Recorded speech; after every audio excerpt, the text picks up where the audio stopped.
me, late 30s, successful corporate director, corner office, six-figure salary, wardrobe that screams, I deserve this.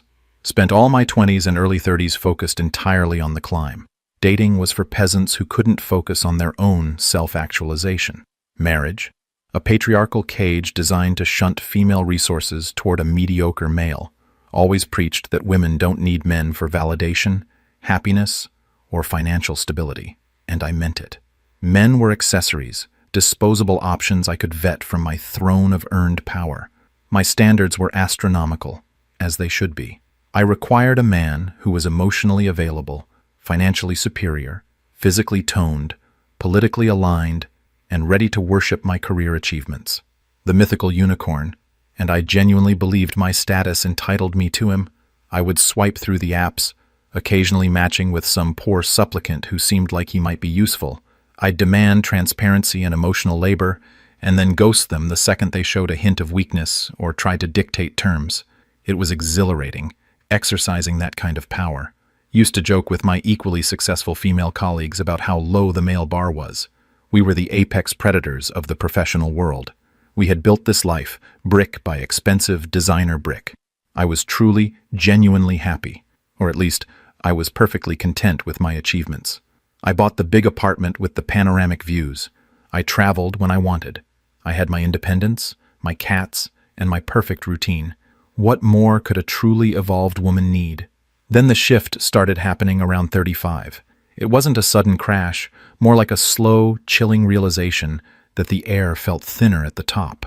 My girlfriends, the ones who were supposed to be climbing with me, started dropping off. Not quitting their jobs, but prioritizing soft things.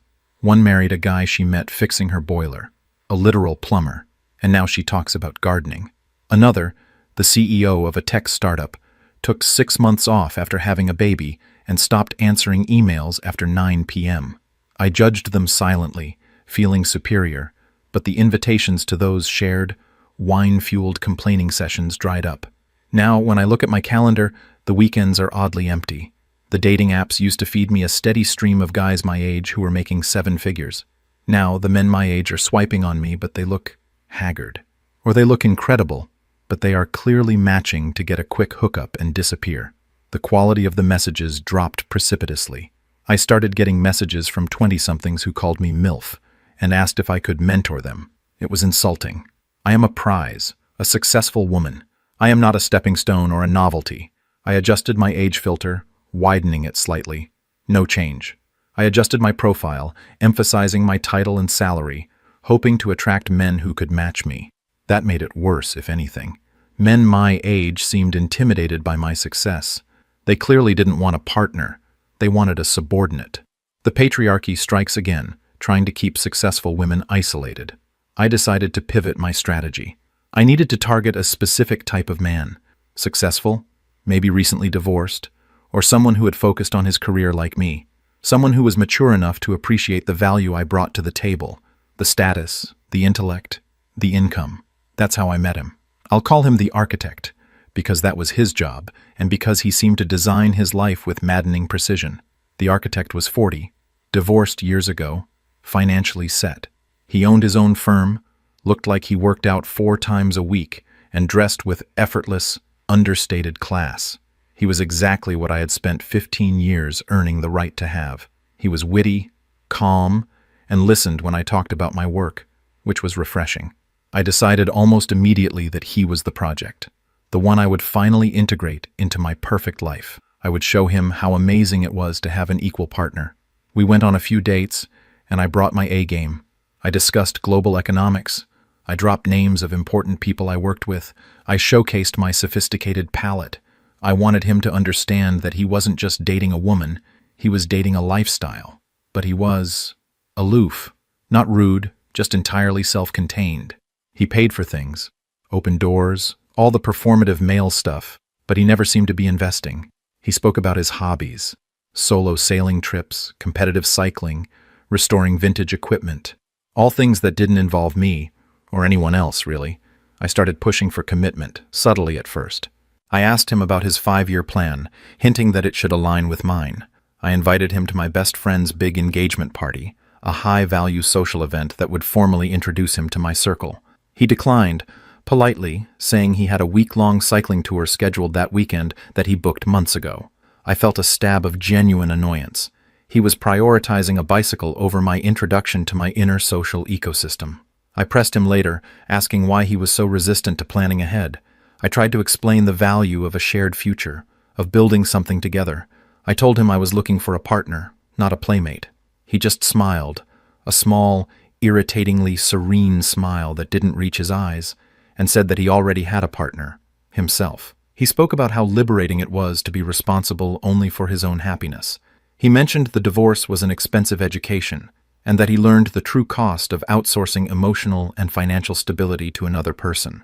I heard him saying that he was rich because he didn't have to pay for my lifestyle. I heard him saying that he had bought his freedom and wasn't willing to trade it for a new manager. That's when the rage started to boil. I realized I was dealing with a man who had consciously chosen to opt out of the entire game. He wasn't aspiring to a traditional role, and he certainly wasn't aspiring to me. He wasn't intimidated by my success. He just saw it as a cost center, a resource drain that he wasn't interested in maintaining. I looked at his life: a perfect apartment, expensive hobbies, zero drama, zero obligations, total freedom. He was using his wealth and success to fund his solitude. He was completely inaccessible to my manipulation techniques, my status, my demands for emotional labor. He had designed his life to exclude the entire concept of a high-demand, high-achieving, entitled woman like me. He saw the transaction clearly. I bring status and demands. He brings resources and time, and the demands outweigh the status. I tried to appeal to his morality. I spoke about the innate human need for connection, about how selfish it was to hoard his success. I told him he was missing out on the joy of raising a family or sharing deep intimacy. He listened, nodded calmly, and mentioned that he had already experienced those things and found the ROI negative. ROI. He was measuring partnership in return on investment. It was an unforgivable act of male self-determination. I went silent for a few days, trying to figure out how to force him into my narrative. I was convinced I just needed the right angle, the right amount of pressure, the right demonstration of my undeniable superiority. When I finally called him, I was ready to deliver an ultimatum: either step up and commit to building a future, or walk away. He answered the phone and was perfectly friendly, but preempted me. He said that he had enjoyed our time, but he was starting a new chapter and needed to be fully focused on his own path. He was buying a vineyard overseas and moving there next month. A vineyard. Overseas. Next month. Just like that, he was gone. A phantom I couldn't even guilt trip or shame. He had simply vanished from my sphere of influence, taking his resources and his infuriating self-sufficiency with him. I hung up the phone and walked into my immaculate, silent living room. The sun was setting over the city, reflecting off the glass of the skyscrapers I had conquered. I realized with a cold, sickening clarity that he didn't need me, and that men like him, the ones who had achieved true power and autonomy, were increasingly choosing this path. They weren't settling for the high-maintenance, high-status woman who viewed them as a means to an end. They were building lives where the end was just them. I started to rage, pacing the polished hardwood floor. I felt the full weight of my biological clock, the empty years I had traded for a title that meant nothing in the dating market. My hard-won independence felt like a lonely, sterile cage. I thought of all the dating advice I had given, the sermons I had delivered on female superiority. It all felt hollow now, because it assumed that men would always be there, competing for scraps, needing our validation to function. But they weren't competing. They were leaving. They were looking at the cost, looking at the risk, and looking at the younger women who weren't yet hardened by corporate ambition and cynical entitlement. Women who still offered softness, novelty, and the genuine desire to build a new life, not just manage an existing corporation. The injustice of it all was physically painful. I, the successful, powerful director, was being overlooked for the girl in college or the assistant who still baked cookies. It's not fair. I had earned the right to have a perfect husband. I had sacrificed my youth for this success, and now the successful men were using their success to avoid me. They were literally buying their freedom from the entire expectation of having to deal with a woman who thought she was the prize for their hard work. I staggered to the floor, staring out at my magnificent, empty, utterly pointless view. The tears weren't tears of sadness. They were tears of pure, entitled, incandescent fury. The system was supposed to reward me for my self-focus, but instead, the men I wanted had rewritten the rules and simply stepped off the board entirely. I screamed into the expensive silence of my apartment.